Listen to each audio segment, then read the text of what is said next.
Welcome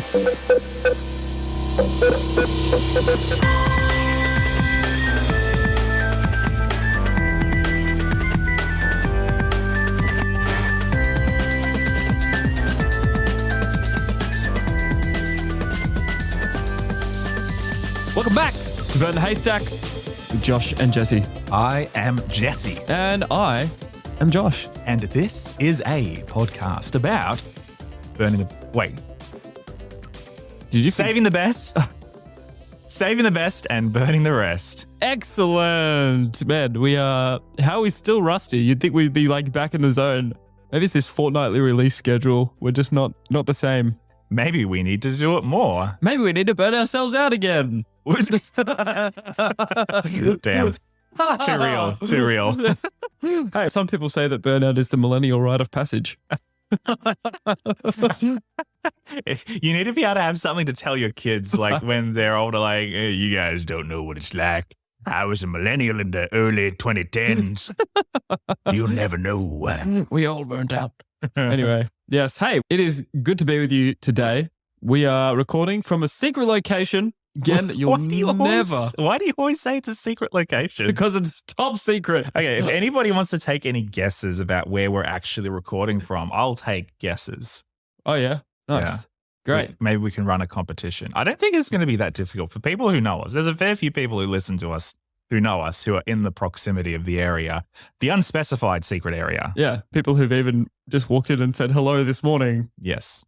Anyway. Top secret location. Today, we are checking out our survey because we love surveys. They're helpful. Would you like to do a survey? No, these are genuinely good. This is a really interesting survey. And I guess it's data and trends about the church in the last 20 years. Yes. Is a time frame. So if you want to, you can look this up yourself and follow along. We are going to be talking about 20 years of congregational change, the 2020 Faith Communities Today overview by Faith Communities Today. Nice. This isn't sponsored by them. It sounds like it is, but it's not. We just really like the survey and the data, so we just thought it'd be interesting to talk about. The reason we're talking about data and surveys and this particular overview is because I think a lot of people have misconceptions about church. Yep. And that's what we kind of work on here with Burn the Haystack, burning haystacks. And part of that is, I think, misconceptions about church, its functionality, the trends. And this is why this data is pretty helpful. There's 3 major categories of trends. Jesse, do you want to outline those for the good people listening? So the 3 main categories that we're going to be talking about this morning is going to be trends that raise concerns and present challenges for flourishing, then trends that offer hope, and then possibilities for revitalization. And so if you have the notes there, that's just in the table of contents, and there's a bunch of subheadings that I won't mention now, but those are going to be the 3 areas of discussion this morning. So the trends that of concern, the ones that offer hope, and then where to from here.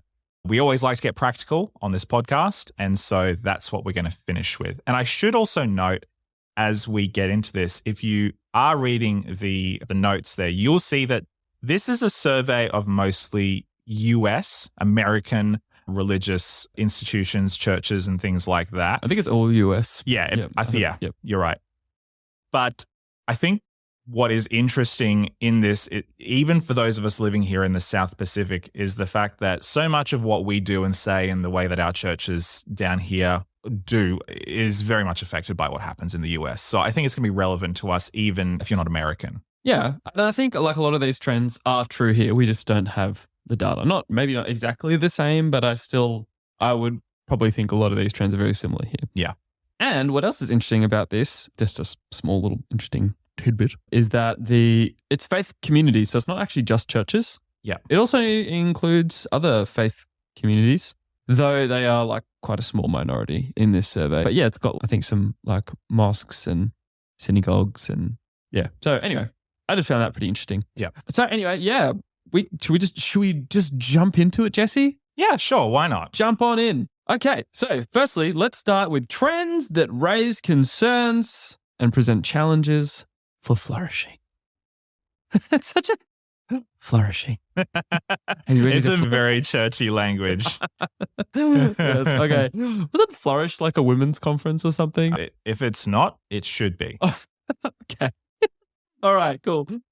There's a little snapshot of the congregational landscape, probably a sensible place to start. So let's have a peruse, shall we? Let's peruse. I like that word. That's a good one. Yeah. So what we've got 2 decades of data here.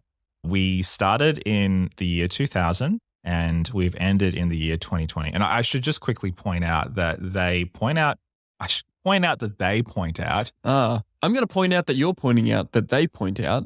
Indeed. That in the study, they have mentioned the fact that there's a pandemic going on, but they're actually measuring data primarily prior pandemic, with that little part at the end, 2020, not taking, I guess, center stage, but affecting the trajectory of the data from the 20 years beforehand. And there's a few things that they've found, and you can find this in the summary as well as the executive summary right at the front. And it's saying that prior to the pandemic, many congregations were small and getting smaller, which I think is a reality that if you're in the Seventh-day Adventist Church, you can probably attest to. Smaller congregations tend to get smaller over time, especially rural churches.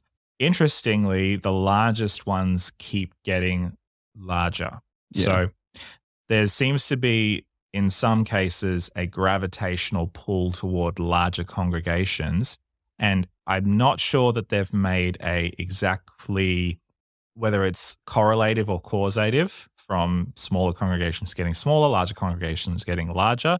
But I think there's certainly maybe some indication that there are people migrating from smaller congregations to larger congregations. Yeah, and I think it probably also has to do with, they mentioned this in the survey, people moving from smaller towns into cities, like more people are congregating in these bigger cities and some smaller towns are getting smaller. So anyway, there's probably a little bit of the trend being affected there. Yeah, and in this survey, so about a third of the congregations measured are actually growing and considered spiritually vital. So 2/3 are not growing and not spiritually vital. I guess so, yeah. Yeah. And some could just be plateaued, like staying the same, and some are declining. Yeah. I can't remember the exact percentage of what's growing. Anyway, but so yeah, and it actually says that there's different advantages for each size grouping, which I found pretty interesting. And I think we'll talk a little bit about that, how each size congregation has its own strengths and weaknesses, which I don't think we talk about a lot. So No. I think it'll be interesting. I know we did an episode way back called Big Church versus Small Church, and we talked a bit about it then, but these are different points to what we mentioned in that episode. In 2020, so this is going back a few years, but I shouldn't say that it's possibly representative of today because of the pandemic. I think that's probably going to be a theme of, this is all the stuff that's happened before the pandemic. This is the stuff that was happening when we were having the pandemic. But now that we're moving out of pandemic land, I shouldn't assume that the data is the same, but I don't know what else to go off. Yeah, they're going to keep doing this survey. I think we're redoing it this year. Okay. Or updating it this year and in 2025. Okay. And it says it at the end of the study. Sure. We will, if we're still doing the podcast then, who knows, we'll revisit this and we can actually see where the trends go. Yeah. So in 2020 then, they estimate that there are between 350,000 and 375,000 congregations of all faith traditions within the nation of America. So, That's a lot. Yeah, that is a lot. And interestingly, they also note that of these faith communities, 70% have 100 or fewer weekly attendees. So there are a lot of churches and there's a lot of faith communities. And of those faith communities, the vast majority of them are very small. But what's interesting is that more people, out of that 375,000 congregations, roughly 70% of all attendees attend the congregations of 250 or more. So you've got these less than 100 person faith communities and there's 70% of the data are those, but Yeah. then 70% of the people in that same data attend the tiny little minority of 250 congregations or more. Which only make up 10% of all churches. Yeah. Which is, I was going to say is crazy, but if you think about it for more than 2 seconds, it makes sense. Yeah, maybe. I think, Yeah. well, okay, let's think about the landscape of American church for a moment. And this is true in Australia as well. Of the small amount of churches that have vast amounts of people, the practices of those churches tend to more closely resemble, I would say, larger corporations than they do grassroots faith communities of people. Yeah. In the sense that they have definitive acquisition models for growing congregations, for opening new branches, for absorbing other faraway congregations into their own fold, things like that. Yeah. And so I think it's like a snowball effect. When I think of the big boys in the church world, in faith community world, keep saying faith community world. I don't see this happening in Jewish communities, in Muslim communities. I mean, Maybe the it vast is. majority of this data is churches. So Yeah. I think we can say churches. Okay. Yeah. And it still makes sense. Sure. Yeah. Obviously the data does say faith communities, but Yeah. Yeah. Anyway. If somebody wants to correct us and tell us about other faith communities that operate on this level, I'd really be interested to know about it, but I'm not aware of any. Yeah. No, that's fair. I just find it interesting that only 14% of all weekly attendees attend these like smaller communities of 100 or less. Yeah. I think up to this point, maybe it's just me, but I just assumed that most Christians, like if you think of America, if you think of the entire Christian landscape, I just assumed most went to smaller faith community, like smaller churches. I mean, you've got a geographically quite large country. That's why I thought like you go through that whole like Midwest or whatever, and I don't know, even in like big cities and stuff, I just assumed there'd be heaps of little tiny churches that people would be a part of.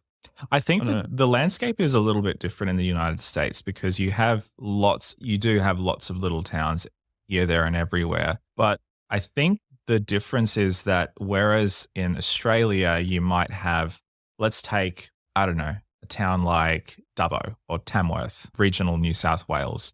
I think they have maybe between 50 to 100,000-ish people living in them. I'm not sure exactly. Check. Yeah, check. So like we're talking about mid-sized towns, like fairly significant towns. You're not going to find that many churches there that have more than 250 attendees. You might have. Yeah. Okay. Dubbo's population is estimated to be 37,000. Okay. I'm way off. Tiny. Yeah. Well, Tamworth might be a bit more. Tamworth, yeah, it's the home of the Country Music Festival. What an iconic town. 64,000. Okay, sure. Yeah, okay, so that kind of Tamworth, let's take Tamworth for an example. Yep. So you will have Presbyterian churches, you might have some Pentecostal churches, you may have one or two SDA churches. I know I remember there being one there, but I don't know if there's more than one. Those towns are going to have a lot of smaller churches, and you might have one church that's like the one big church in town. I remember when we lived in Palmy, there was like the one big Pentecostal church. But even by comparison to everybody else, it was pretty small. And there was like a competition between a few other Pentecostal churches that were trying to all be aspirationally big. Yeah. I think there are actually like two or three that I would have considered big. Okay. But then you take something like, let's say, Life Church, which is very popular and very, I guess, successful in the Midwest of the US. And you have a lot of these smaller towns that then have 5,000, 6,000, 10,000 people attending them. It just is a completely different world. And I think what the success of a lot of these big quote unquote franchise model churches is down to is the fact that they have a really good way of amalgamating and absorbing smaller congregations into them to inflate, perhaps somewhat artificially, the number of people that are attending that particular church. Interesting. Yeah, interesting perspective. Yeah, I think I remember talking to people in Newcastle who went to a pretty big church, and I remember when a particular church started a new congregation in Newcastle, I spoke to people who went to that church that was already there, and they said half of their people just left and went to this new quote unquote franchise church. And I was like, man, that must have sucked. Yeah. And it feels like you're just taking people from other church. I don't know. Yeah. I'm sure like maybe like they needed a new church or whatever. If I was going to look at it optimistically, Like maybe they just needed a new community and that's the kind of community they wanted. Because I guess the thing is about those big churches, they have a culture already established. They have processes and procedures already established. And some people just need that. And it's helpful. So I don't even know if it's necessarily a bad thing. I think when you're looking for a job and you have the option between going to work at a mega corporation versus a startup or a mid-sized business, sure, there are certain advantages to going to a mid-sized business. Maybe you might advance through the company structure more quickly, but there's less benefits potentially. There's less room to grow. There's certain disadvantages versus going to an enormous company that has billions of dollars in revenue. But I think the same thing is true in terms of there being pros and cons either way. I just think that some people get starry-eyed about big churches, and I don't blame them. I'm not like saying that in a judgmental way. Whenever I've gone to big churches, I have had similar experiences just going, wow, this is quite a production. This is the volunteers and the pyrotechnics and the systems. It's pyrotechnics. It does happen, but not as common. Yeah. When you compare it to what I'm used to every week, it's quite, some of these churches are quite significant. Anyway. Yep. Shall we move on to perhaps some of the other stats, and then we can talk about some of the trends that are concerning? Okay. There's this cool little graph, and it's like a glimpse of 2020 congregational characteristics. And it's just got a bunch of like little bits of data laid out, which some of it's pretty interesting. Some of it we're probably just going to skip over, but you might find it interesting. So if you want to check it out. So the average attendance, weekly attendance, the median, I need to get better at that. The median weekly attendance of these congregations is 65 people. Yeah, that's, which is interesting because the median seating capacity for these churches is 200. Yeah. So these churches are about a quarter full. Yes, that's the median. Heaps of churches with big buildings and empty seats. Which is, I think, probably a statistic that most people are going to be listening to and going, yep, sounds about right. Yeah, that sounds like my church. Yes. I guess here's a positive of it. They've got room to bring people. The old positive Josh coming back again. Yeah, you go on, mate. Good on you. The median year that these churches were founded, or faith communities, is 1950. So established, right? 56% of their participants are female. So coming back to an episode we did a couple of episodes ago about men, I guess we are perhaps struggling to reach men. Yep. Reach and retain men because, on average, we have more females in our churches. Yep. Yeah. I found it interesting as well that 41% are college graduates because I think I read on another page that the average, like the population average in America of college graduates, is 35%. Oh, so there's a higher than average representation of educated people within the average church. Yeah. Interesting. Yeah. So, average participants are more likely to be a college graduate than the national population. Yeah, wow. Yeah, I found that pretty Which I guess in some ways shouldn't be surprising given that Christians were the first ones to start universities. And yet, on the other hand, there has been a growing sentiment of anti-intellectualism within greater Christianity for about 100 years now, following the rise of the fundamentalist movement in the early, 1910s, 1920s. Interesting. Yeah, I'm not as clued in to that, but I found it interesting. I remember some data coming out a while ago, and I don't know how well the study was done, but I remember somebody saying, I don't know, I saw this on Instagram, so maybe I shouldn't quote this, but that Christians are more likely to have a lower IQ or something. Interesting. Yeah, but I don't know. I think IQ is such a bizarre scale for intelligence. I don't think it's that. Yeah, I don't think it's the be all and end all. No. Yeah. I found the worship data really interesting. Okay. So 24% would describe their worship as innovative.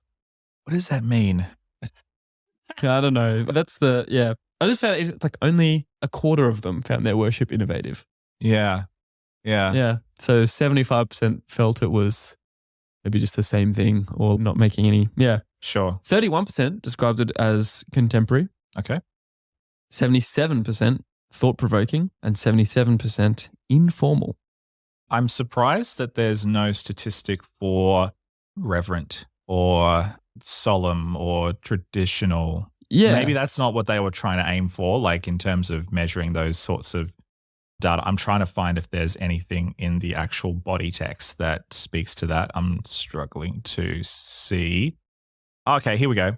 When asked to describe their worship, a large majority of congregants said their services assessed their services as reverent. Here we go. 64%, this is on page 8, and thought-provoking 77%. Okay, so that's statistics on the graph. A large percentage of faith communities placed significant emphasis on regular worship attendance, and most agree, 49%, or strongly agree, 33%, that their worship was spiritually vital and alive. I don't know. Yeah, wait. Agreed and strongly agreed. So 49% and 33%, 82% total. Here's what I found interesting about their worship stats, right? 60% of congregational services never use an electric guitar, and nearly 50% never use an organ. Yet 31% report that contemporary describes their worship very well. I don't know if contemporary, like someone could have just an organ and yet still be describing their church as contemporary, or never use an electric guitar and still describe it as contemporary. And I think maybe it comes down to what do we think when we think of that word, or what do we think of innovative? Yeah, I do like that. You know what? I do like the way that they use the word innovative now, because there's such a divide between traditional and contemporary worship. And of course, they do mention that as a metric here. But to use the word innovative, it's a much more, I guess, it feels a much more benign word to me.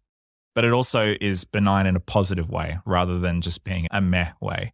Because I think that most people probably, I'm thinking very positively right now, trying to. Yeah, look at you. I'm so proud. I would think that most people would say, I want my church service to be innovative, but they might think of what that means differently. Yeah, I would agree. I think even when I've served in traditional churches, they want innovation.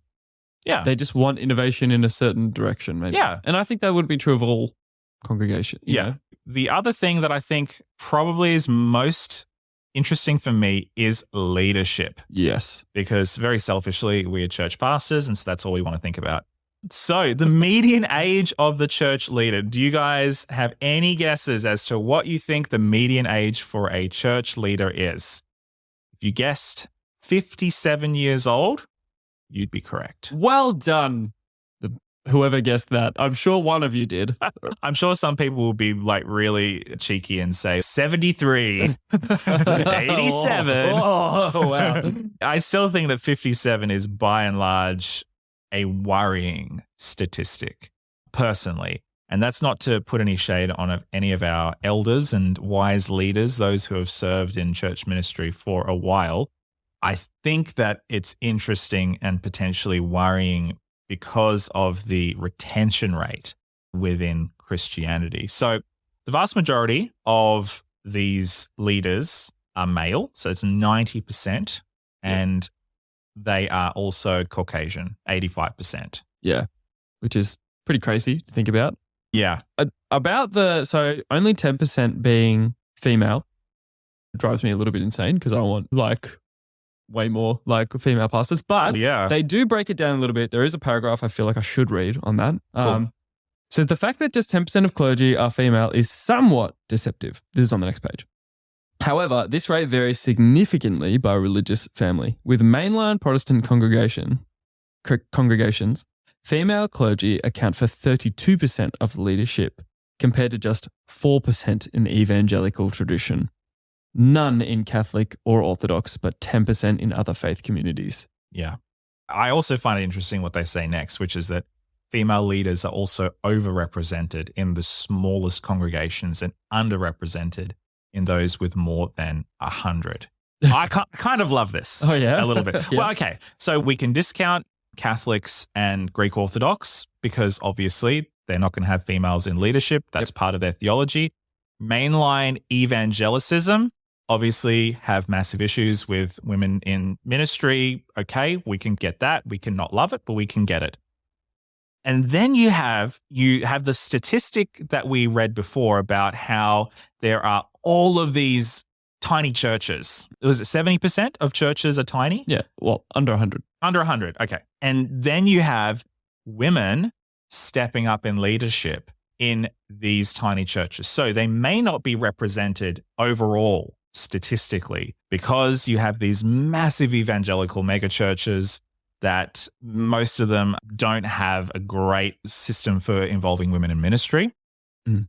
But all of these tiny churches, women are stepping up, which is pretty amazing. Yeah. And I've seen it. And this just has to happen, right? If 56% of your attendees are female compared to male, you've got a naturally you've got more women. So it's more likely that women are going to be the ones to step up. Yeah. And I think I've seen it in like smaller congregations around. Often there's like the elders or whatever, like can be a lot of women stepping up and doing it. And even in our tradition, like I've seen this, I don't know if you agree or disagree with this, Josh, but I tend to see women pastors getting put in smaller congregations rather than larger congregations on the whole. Sydney may not be a very good indicator of that, but that's what I have observed. Yeah, I don't know. I have to think about it. Anyway, I do think that's very interesting. Obviously, this is significant because most congregations have, on the whole, more women than they do have men. And it's interesting that you have these massive congregations where it's mostly men in leadership, yet mostly female in attendance or membership. And then you have these smaller congregations where you have more women stepping up in leadership. One more little bit of information from there that I found interesting. These leaders have a median tenure in the position of 7 years. Interesting. Yeah. Very biblical. And then at the end, they have a Jubilee year. Yay! And then the congregation lets them go. You are free. All the slaves have been released. Yeah. Look, do you want to talk about the age thing a little bit? I don't know.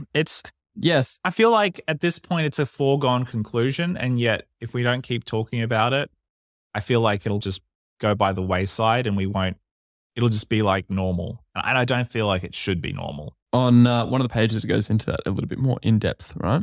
So in 2020, it was median age was 57. In 2015, median age was 58. So you're like, yeah, wow, we're getting younger. But that's where the youth trend drops. Because before that, in 2000, the median age was 50.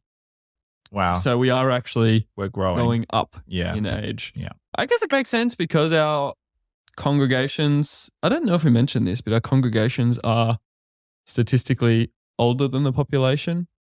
Okay. No, that's a good statistic that we should mention. Yeah.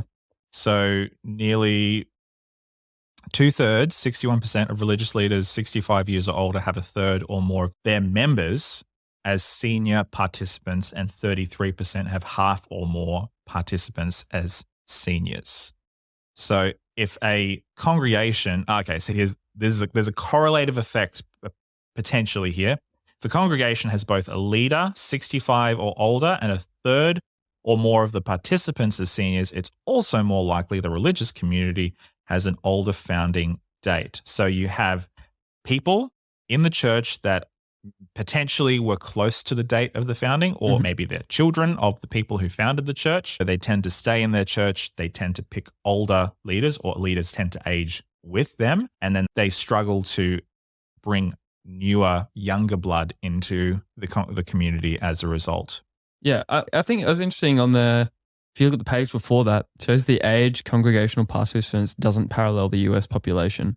Okay. So I don't know how in-depth it's going with this, but the US population, 0 to 12 age bracket is 15%, and in churches it's 14%. So churches are just under the population. And then ages 13 to 17, the US population is 7%, churches are 9%. So we actually have more like 13 to 17-year-olds in church than, Which makes sense. You have parents bringing their kids to church. You have school kids going to churches because of the school, all that sort of thing. Yeah.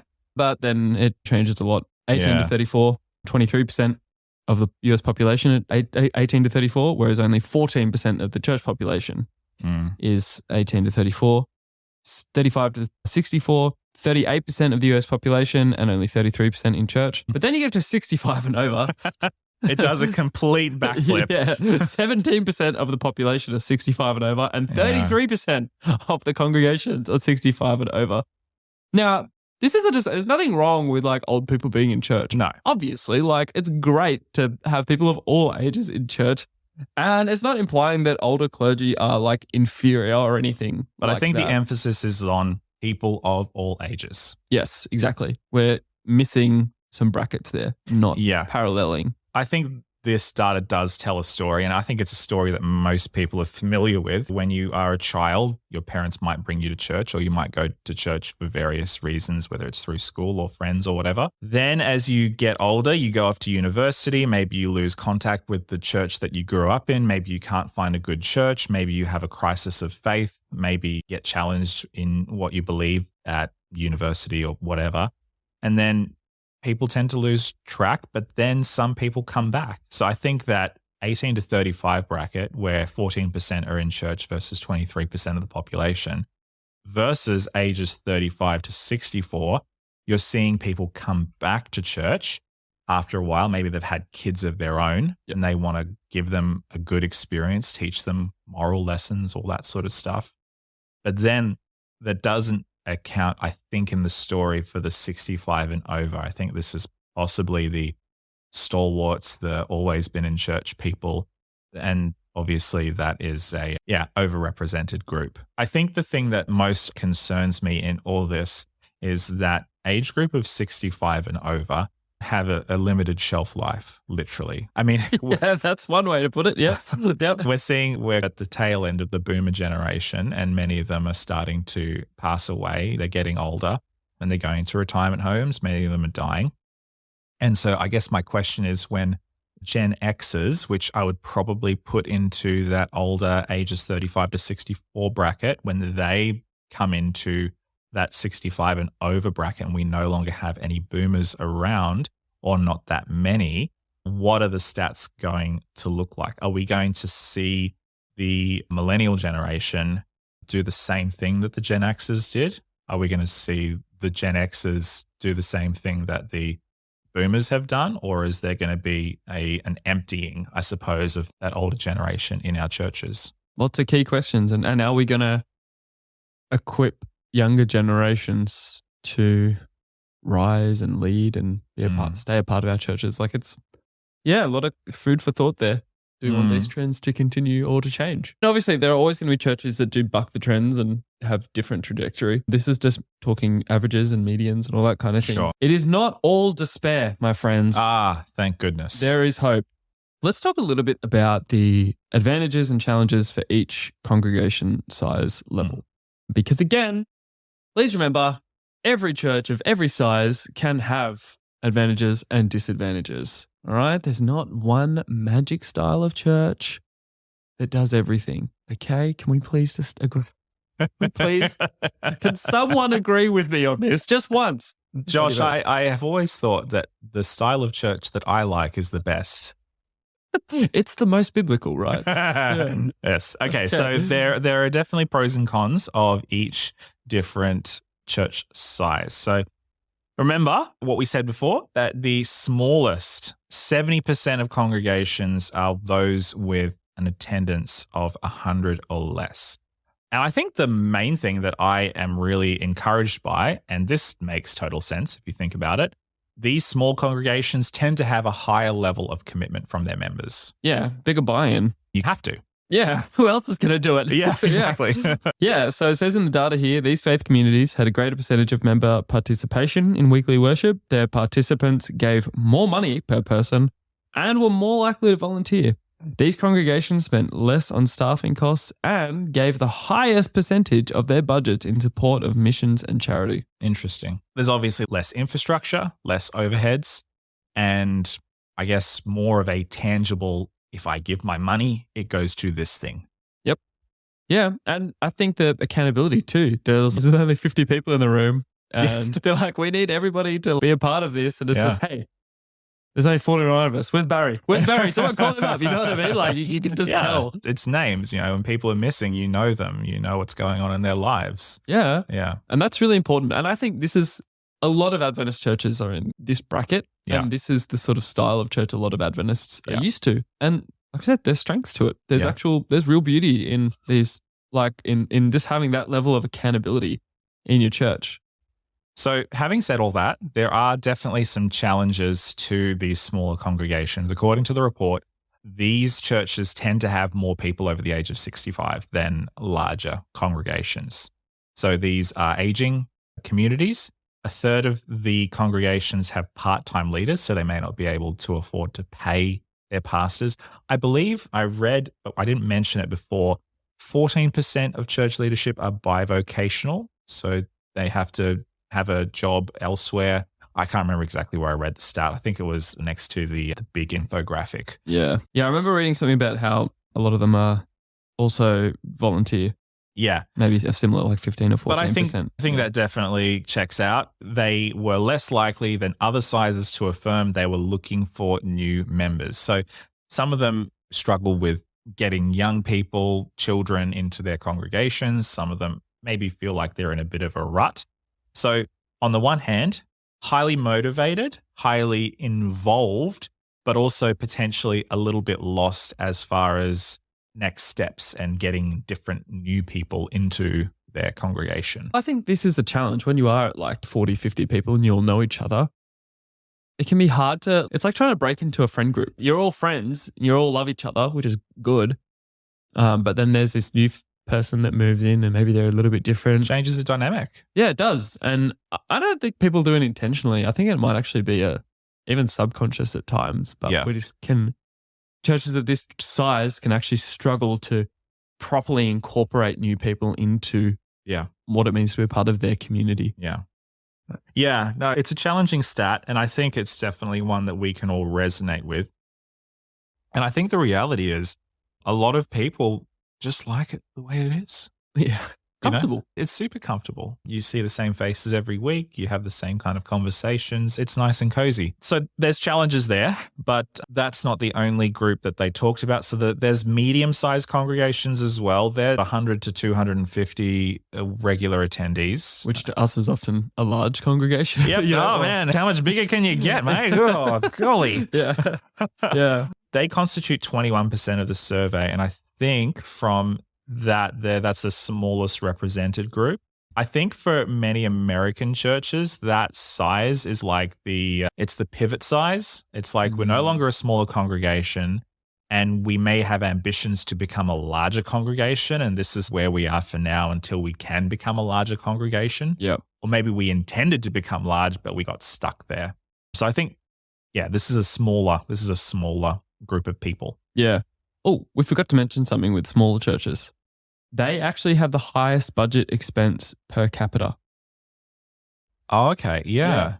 So faith communities of the small size have serious organizational stresses, including the highest budget expense per capita. The largest percentage of their budget gets spent on buildings and the largest percentage of members over the age of 65 and the smallest percentage of children, youth and young adults. Okay. I guess that makes sense. If you've got a church that may have been established 1950s, something like that, maybe at one time it was massive. Yeah. And it was probably built with a lot different building standards than you had the stress when you were in New Zealand. The church that you were part of in Palmerston North had enormous struggles with paying bills and insurance and repairs and all that sort of stuff. Rising insurance rates, especially in New Zealand with earthquakes and all that kind of thing. It just became almost unsustainable to have a building. You have to have a lot of people to really justify having a building just because of the percentage of your budget that has to go to just ensuring it and making sure it gets like the upkeep. And if something breaks, repairing it. This was a building that was in part built by the members. Oh, yeah. They could all be like,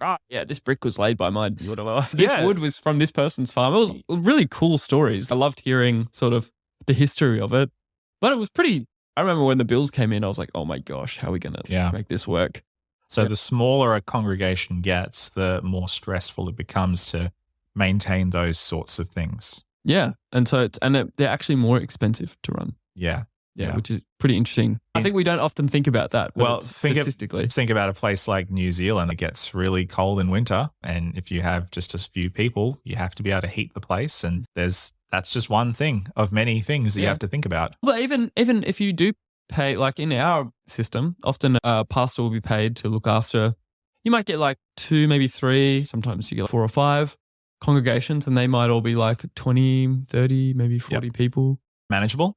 Yeah, it is. But like when you think about how much you're paying in petrol to drive around to all these places, how much you're getting paid, like how many people you are actually looking after. Like sometimes you'll have, so I know some pastors who've had 5 congregations of like 15 people. And then imagine what it's like. Not saying that these people don't matter, but it's like 80 people is one person's full wage, whereas at a church of 150, it's one person's full wage and they're all in one place. Yeah. Expenses can be lower. There's a stewardship question that has to be considered there. Yeah. Yeah. And I don't know, what's the best way we can look after these congregations of people and help them thrive spiritually and in their own way. That doesn't, like, obviously, like I said, all congregations matter and all these people's spiritual journeys are important. We need to look after them, but what's the most effective way to do it? And then consider you take it out of an Adventist context and the congregation has to pay their pastor. Yeah. That's why many of them have to be bivocational or volunteer. Yeah. And I don't know if Adventists were included in this survey. I'm actually not sure. So if this data represents our denomination, but I think we can translate some of this information to us just to make sense of it. Certainly. Yeah. Okay. Sorry. Let's go back to medium-sized. Medium-sized churches, their most striking characteristic is their openness to inviting other groups of all sorts to use their buildings. And I think this definitely checks out. Oh, yeah. I've seen it. Yeah, definitely. Yeah, I've seen this too. It's really cool. Yeah.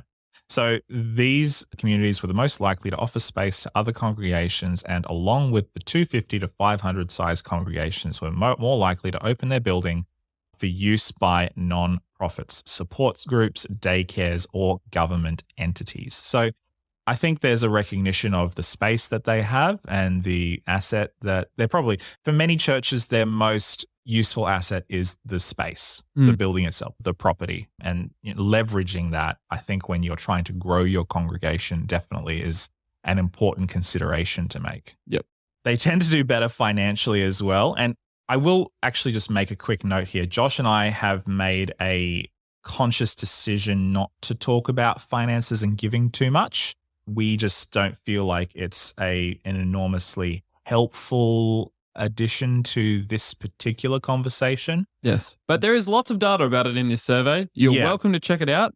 Enjoy. Okay. So they do have some challenges though. So these mid-sized congregations, many of them are in decline. And I think this is probably an indication of what I was mentioning before, being that the 100 to 250 size congregation, they're a pivot congregation.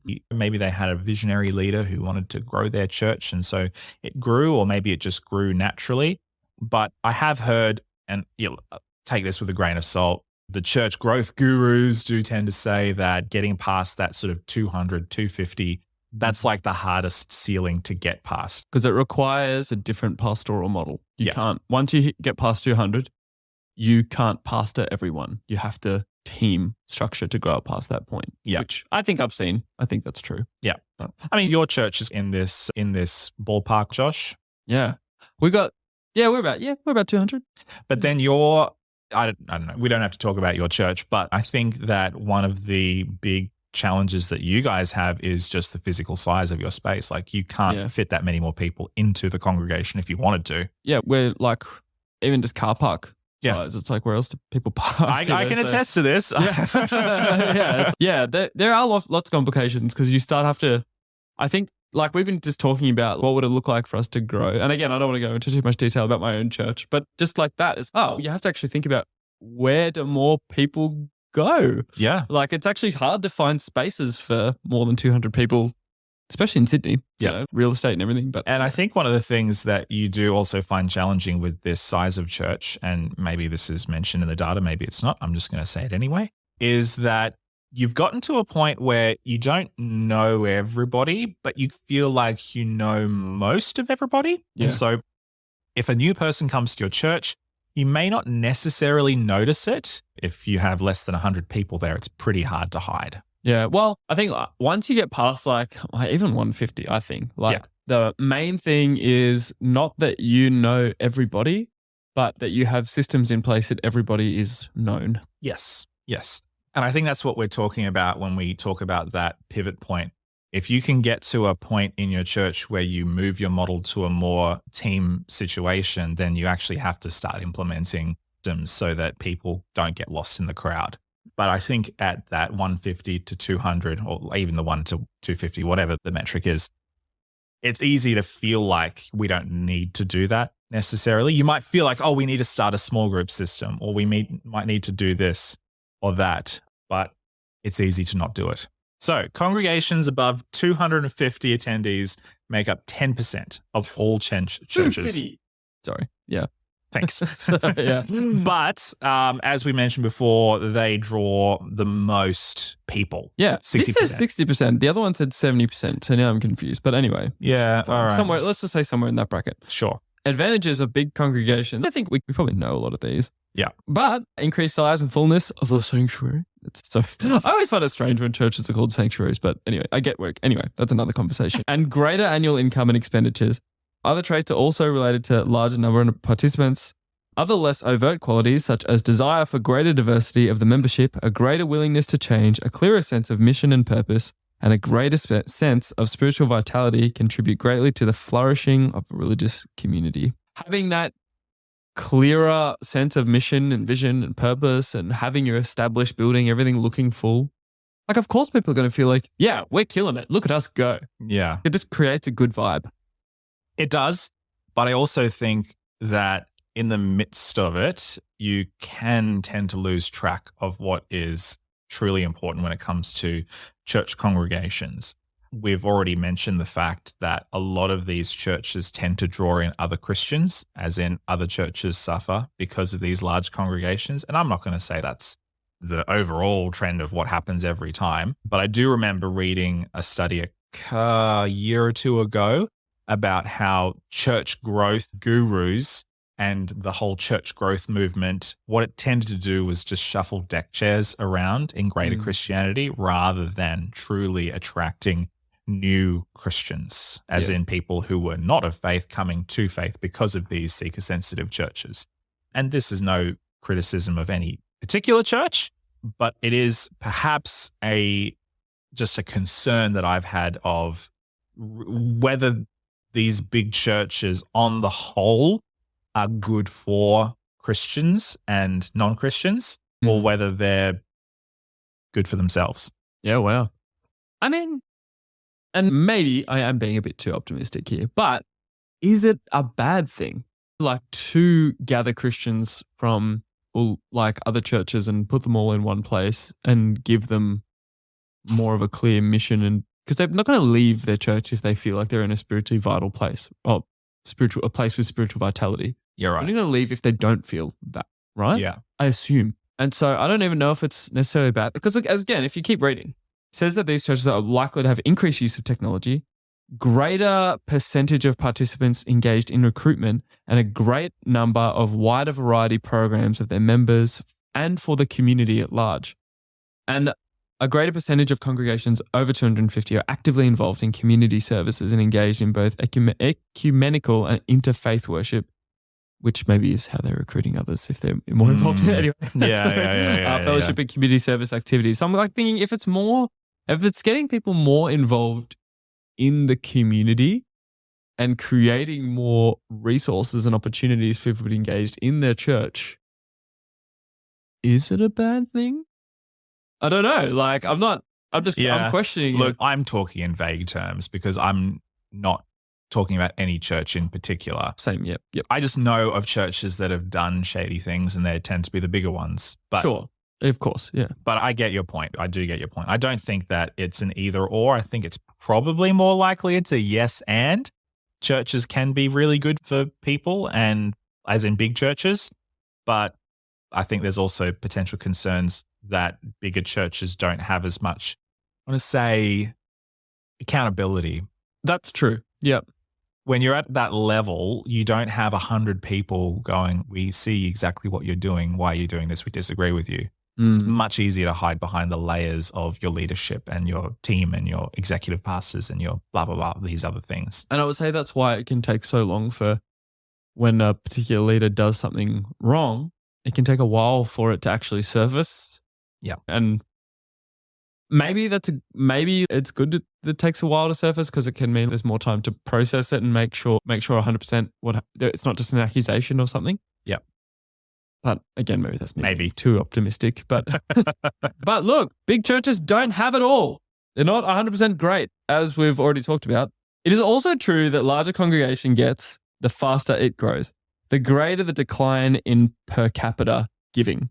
Okay. So again, it's that accountability, like the giving per person drops. Yeah. Growth and large size also correlate to smaller percentages of the congregation willing to volunteer and a lower overall participant commitment generally, which makes sense. Once you get over 250 people, like how many people can you have involved in a worship service or whatever? Totally. While larger congregations had lower per capita costs to operate, larger percentages of their budget went to staff costs and program expenses. So smaller churches, more budget goes to the building.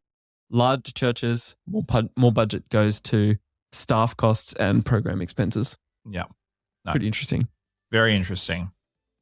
And look, I don't think we're going to be able to cover everything that we want to cover in just one episode. No. So I think what we're going to do is move on to a part 2.